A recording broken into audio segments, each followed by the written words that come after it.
Hello student, कैसे हैं आप लोग। आगामी एग्जाम्स को मद्देनजर रखते हुए आज से आप लोग के लिए उत्तराखंड क्वेश्चन सीरीज यहां पे स्टार्ट की जा रही है, जिसके अंतर्गत इंपॉर्टेंट जो क्वेश्चन होंगे जिनकी एग्जाम आने की प्रोबेबिलिटी ज्यादा रहेगी उनको इसमें शामिल किया जाएगा। ठीक है, तो इस क्रम में आज ये अपना पहला लेक्चर रहेगा। तो आपको अपना परीक्षण भी कर लेना है कि आपकी तैयारी किस लेवल की है और कितना आपको भी और पढ़ना है, आपको इस सीरीज के माध्यम से आपको समझ में आएगा। ठीक है, चलिए तो आज के सेशन की शुरुआत करते हैं। तो आपके सामने आ रहा है पहला क्वेश्चन, इसका आंसर आपको बताना है। ठीक, चलिए तो पहला क्वेश्चन है कि कुली एजेंसी का प्रथम अध्यक्ष कौन था। कुली एजेंसी का प्रथम अध्यक्ष कौन था।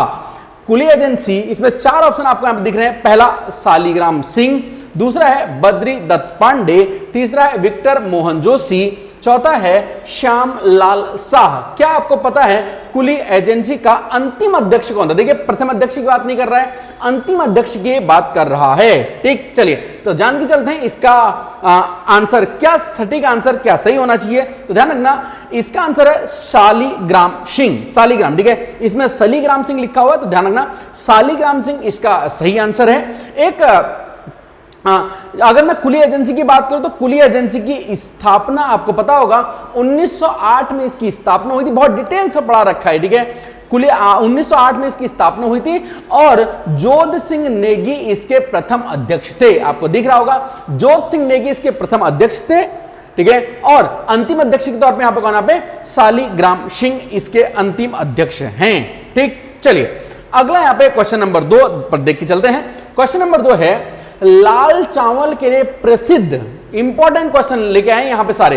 लाल चावल के लिए प्रसिद्ध सिरई घाटी कहां स्थित है। ठीक है, लाल चावल के लिए प्रसिद्ध, यहां से मतलब इस क्वेश्चन में दो क्वेश्चनों को शामिल कर दिया गया है एक्चुअली। ठीक है, कि सिरई घाटी किस चीज के लिए फेमस है और ये कहां है, दोनों को शामिल कर दिया है थोड़ा सा अलग तरह से, मतलब क्वेश्चन एक ही बनाया गया। तो लाल चावल के लिए प्रसिद्ध सिरई घाटी है वो कहां है, क्या आपको इसका आंसर पता है। इसमें यहाँ पे चार ऑप्शन है। पहला उत्तरकाशी, दूसरा देहरादून, तीसरा पौड़ी, चौथा है टिहरी। क्या आपको इसका आंसर पता है। चलिए, नहीं पता है डिस्कस करते हैं। तो लाल चावल की जो प्रसिद्ध सिरई घाटी है वो है कहां, उत्तरकाशी के अंदर ये घाटी स्थित है।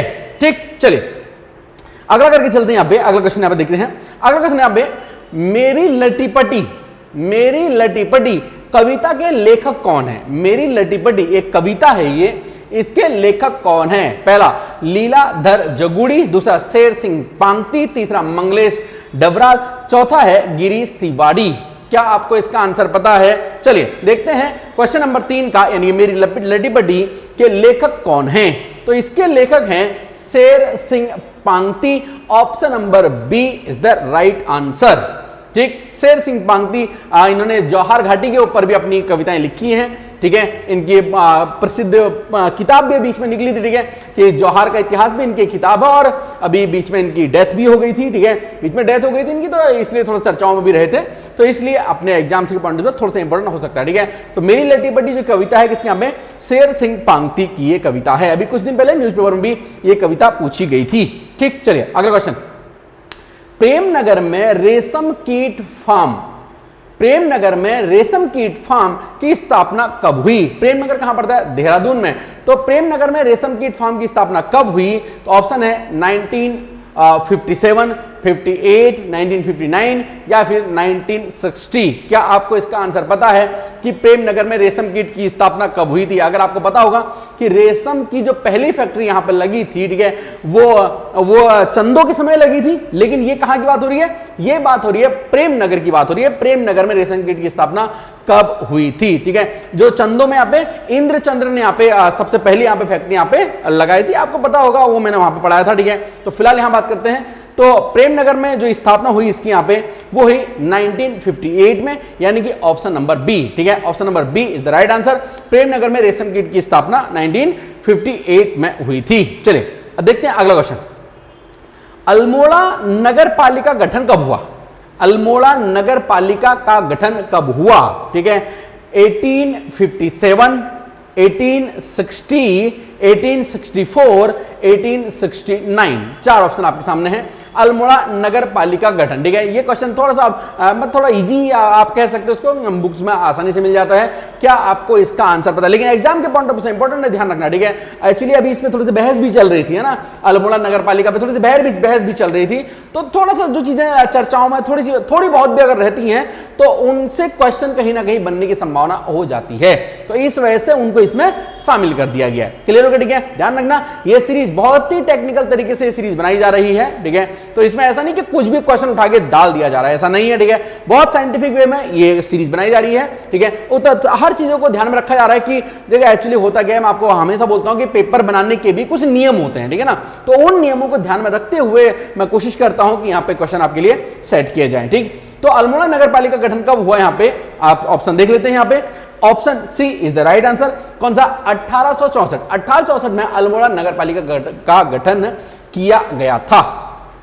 बढ़ते हैं अगले क्वेश्चन की तरफ। अगला क्वेश्चन देखते हैं यहां पे, छठा, रेमजे इंटर कॉलेज अल्मोड़ा, ध्यान समझना, रेमजे इंटर कॉलेज अल्मोड़ा की स्थापना कब हुई? रेमजे इंटर कॉलेज की स्थापना कब हुई?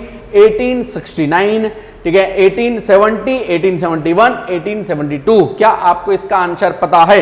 अगर पता है तो फटाफट से बताने का है, नहीं पता है तब भी तुक्का मारने का है। मैंने आपको बोला है कि तुक्का मारना भी अपने आप में क्या है, एक वैज्ञानिक चीज है। ठीक है, तो हमें अपने आप को कम से कम इतना जज कर लेना चाहिए कि हमारा तुक्का किस हद तक सही बैठ रहा है। ठीक, चलिए तो देखते हैं इसका आंसर, यानी कि Almora inter college, sorry, Ramsay inter college Almora की स्थापना कब हुई थी?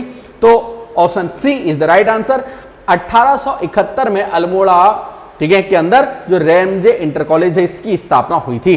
बढ़ते हैं अगले क्वेश्चन की तरफ। अगला क्वेश्चन यहाँ पे बहुत इंपॉर्टेंट क्वेश्चन रहेगा। ठीक है, उत्तराखंड ग्राम विकास व पंचायती राज जो विकास संस्थान है ये कहाँ है? बहुत इंपॉर्टेंट है। देखिए अभी यहाँ पे पेपर भी, जो वीडियो वाला, ठीक है, पेपर है, ठीक है ना, तो आप जानते हो तो पंचायती राज विभाग से संबंधित है, तो इंपॉर्टेंट रहेगा आपके लिए ये पेपर। कहीं ना कहीं ऐसा ना हो कि ये क्वेश्चन आपको पेपर में देखने को मिल जाए, समझ में आ गया? ठीक है, तो ध्यान रख लेना, दिमाग बैठा लेना कि उत्तराखंड ग्राम विकास व पंचायती राज विकास संस्थान कहां है? ऑप्शन है 4, ए रुद्रपुर, दूसरा हल्द्वानी, तीसरा देहरादून, चौथा है भीमताल। क्या आपको इसका आंसर पता है? अगर पता है तो फटाफट से बताने का है, नहीं पता है तो तुक्का मारने का है। ठीक है, कौन सा पे?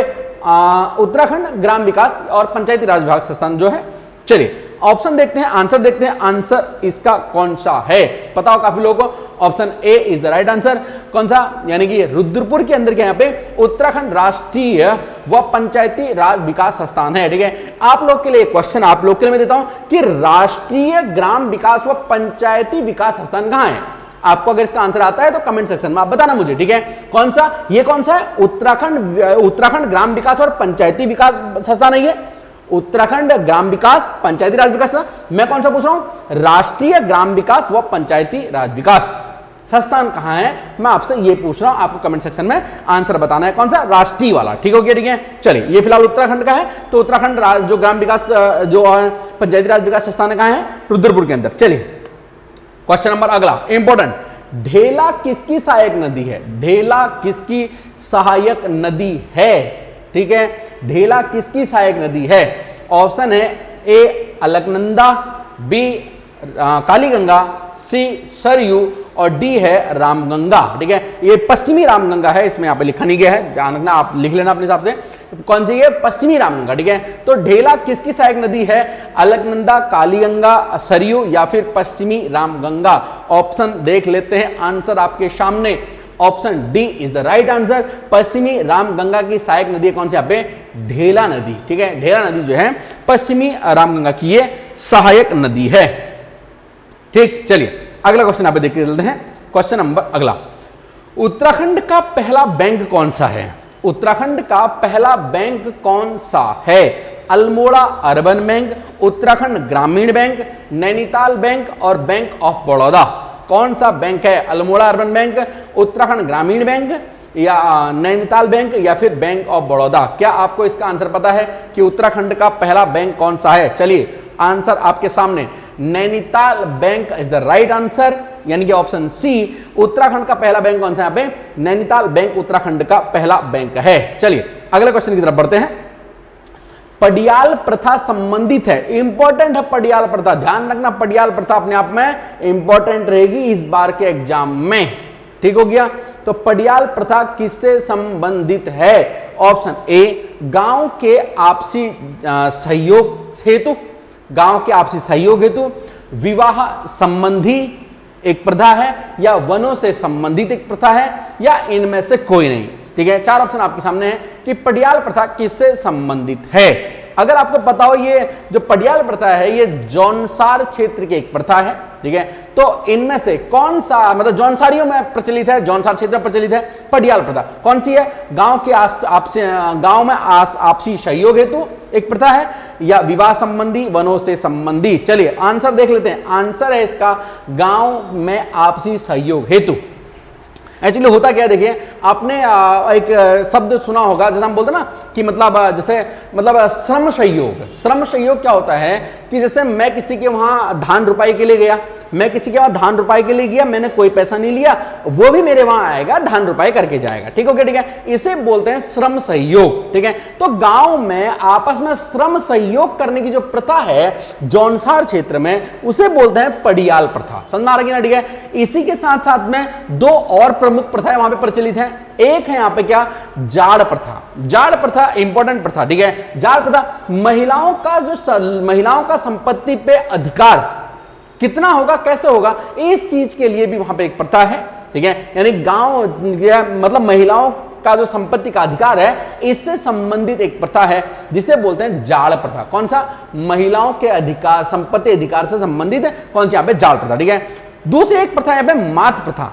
कौन सी? मात प्रथा। इंपॉर्टेंट ध्यान रखना, मात प्रथा पे बधुआ मजदूरी के तौर पर ही प्रचलित एक प्रथा है। बधुआ मजदूरी के तौर पर प्रचलित एक प्रथा है।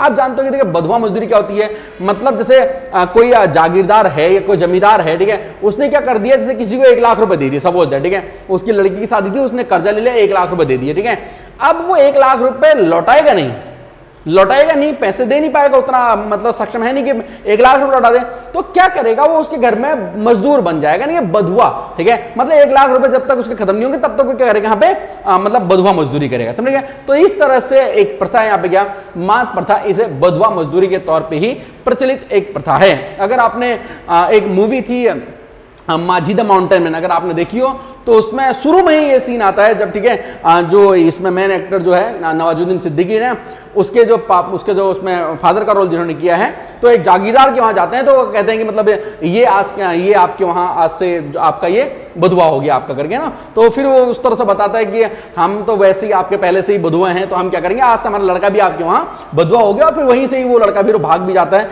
बाद में फिर हीरो बन के आता है। आपको पता ही होगा, देखी होगी आपने, तो बहुत अच्छी मूवी है। ठीक है, ये दशरथ मांझी के जो जीवन है उस पर ये मूवी मतलब रियल बेस्ड मूवी है। चलिए, तो फिलहाल जाड़ प्रथा और कौन से यहाँ पे मात प्रथा मैंने आपको बता दिया। अगला क्वेश्चन की तरफ चलते हैं। हिमालय की बेटी के नाम से कौन प्रसिद्ध है? हिमालय की बेटी के नाम से कौन प्रसिद्ध है? नंबर 1 बछेंद्री पाल, दूसरा चंद्रप्रभा एतवाल, तीसरा राधा भट्ट, चौथा जसूली अम्मा। हिमालय की बेटी के नाम से कौन प्रसिद्ध है?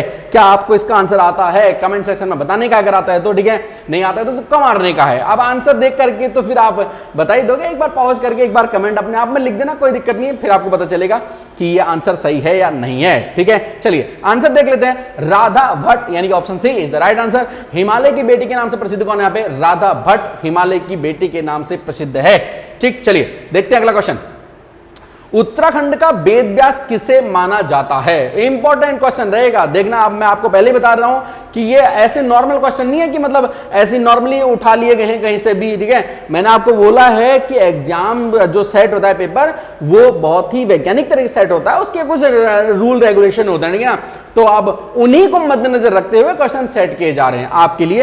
एक बहुत स्पेशल सीरीज है, ये नॉर्मल सीरीज नहीं है, बहुत स्पेशल सीरीज है, ध्यान रखना। अगर आपने इन क्वेश्चनों को आपने सॉल्व कर दिया तो आपको बहुत ज्यादा फायदा आपको देखने को मिलेगा। कभी ऐसा ना हो कि एक ही हमारी सीरीज आएगी उससे आपके पेपर में क्वेश्चन आ जाए। ठीक है, वो थोड़ा सा देखना, मतलब हल्के मत लेना। तो जितने क्वेश्चन है जितने भी आएंगे सबको यहाँ पे अपने मतलब विधिवत तरीके से नोट करते हुए पढ़ के चलना। ठीक, चलिए। उत्तराखंड का वेद व्यास किसे कहा जाता है? यशोधर मटवाल, दूसरा शैलेश मटियानी, तीसरा मंगलेश डबराल, चौथा है राहुल सांकृताइन। क्या आपको पता है इसका आंसर? चलिए आंसर देखते हैं। Option A is the right answer, यानी Yashodhar Mathpal is the right answer. Uttarakhand का वेदव्यास किसे बोलते हैं? यहाँ पे यशोधर मठपाल को कहा जाता है। अगला क्वेश्चन, इंदिरा अम्बा भोजनालय की शुरुआत कब हुई? इंदिरा अम्बा भोजनालय की शुरुआत कब हुई, क्या आपको पता है? 12 अगस्त 2015, 13 अगस्त 2015, 14 अगस्त 2015, 15 अगस्त 2015 को इंदिरा अम्मा भोजनालय की शुरुआत कब हुई है? क्या आपको इसका आंसर पता है? चलिए आंसर चेक करते हैं। आंसर 15 अगस्त 2015 को, ठीक है, 15 अगस्त के दिन ये शुरुआत करी थी। ये उत्तराखंड के अंदर हुई है, हरीश रावत जी की सरकार थी, तो हरीश रावत जी ने ही इसकी शुरुआत की थी, इंदिरा अम्मा भोजनालय की। ठीक, चलिए अगला क्वेश्चन देखते हैं। राज्य किसान आयोग के प्रथम अध्यक्ष कौन थे? राज्य किसान आयोग, ध्यान रखना इंपॉर्टेंट है, अभी किसान आंदोलन भी चल रहा था, उन चीजों को भी मद्देनजर रखते हुए इस क्वेश्चन को थोड़ा डाला गया है, ठीक है। तो राज्य किसान आयोग का प्रथम अध्यक्ष कौन था? ए ऑप्शन है यहाँ पे एम.एस. स्वामीनाथन, बी है राकेश राजपूत, सी है राजेंद्र सिंह और डी है इनमें से कोई नहीं। क्या आपको इसका आंसर पता है? अगर पता है तो फटाफट से बताने का है, नहीं पता है तो हम चेक करते हैं कि इसका आंसर क्या होना चाहिए। चलिए ठीक है, देख लेते हैं। तो इसका option C is the right answer, यानी कि राजेंद्र जो सिंह हैं ये राज्य किसान आंदोलन के प्रथम अध्यक्ष थे। ठीक हो गया, चलिए ठीक है। तो लास्ट क्वेश्चन आज के लिए जो आपका रहेगा वो मैं देख लेता हूं। यहाँ पे पर्यावरणविद सुंदरलाल बहुगुणा को वृक्ष मित्र पुरस्कार कब मिला? बहुत इंपॉर्टेंट, आप जानते हो, देखिए सुंदरलाल बहुगुणा की अभी डेथ हो गई है ना, तो उनसे जो रिलेटेड क्वेश्चन है वो आपके पेपर में जरूर आपसे ये पूछे जा सकते हैं। ठीक है, तो ध्यान रखना। तो इसके ऑप्शन है 4, नंबर 1 है 1980, दूसरा 1985, तीसरा 1990, चौथा 1995। क्या आपको इसका आंसर बताएगी कि सुंदरलाल जो बहुगुणा है इन्हें जो वृक्ष मित्र पुरस्कार है वो कब मिला था? देखिए मैं फिर से आपको बोल रहा हूं, ये क्वेश्चन इसीलिए डाला गया है ना, सुंदरलाल बहुगुणा से आपसे क्वेश्चन कुछ ना कुछ आपसे जरूर पूछ लिया जाएगा। शायद मुझे ऐसा लगता है कि आने वाले मतलब अगर आप 2-3 एग्जाम दोगे तो किसी एक एग्जाम में कुछ ना कुछ जरूर रहेगा। ठीक समझा ना? तो उसी तरह से जैसे इसमें एक क्वेश्चन शामिल कर दिया गया है और उसी तरह से नेक्स्ट सीरीज में भी इनके बारे में क्वेश्चन हम यहाँ पे डाल देंगे। ठीक हो गया, ठीक है। चलिए तो ऑप्शन देख लेते हैं, आंसर क्या रहेगा? 1985 ऑप्शन नंबर बी। मैं क्या होता है सुंदरलाल बहुगुणा जो पर्यावरणविद हैं, ये तो बताने की जरूरत नहीं होनी चाहिए कि मैं कोशिश करी हमने कि 2 क्वेश्चनों को शामिल कर दे इसमें कि सुंदरलाल बहुगुणा क्या है, एक पर्यावरणविद है। कुछ लोगों को बच्चों नहीं पता हो सकता है कि जो नए बच्चे हैं, लेकिन मोस्ट ऑफ पता रहता है। तो जो क्या है पर्यावरणविद सुंदरलाल बहुगुणा को वृक्ष मित्र पुरस्कार कब मिला? 1985 के अंदर मिला। ठीक है, तो ये है question series, Uttarakhand question series जो आपके लिए यहाँ पे लाई गई है। इसी तरह से आपके लिए यहाँ पे डेली आपके लिए जो क्वेश्चन सीरीज है लाई जाएगी। तो इसी तरह क्वेश्चन सीरीज के लिए अगर आपको वीडियो पसंद आया है तो इसे लाइक करें और चैनल पे नए आए हैं तो सब्सक्राइब करना और अपने फ्रेंड सर्कल में शेयर करना। थैंक यू, बहुत बहुत शुक्रिया, धन्यवाद।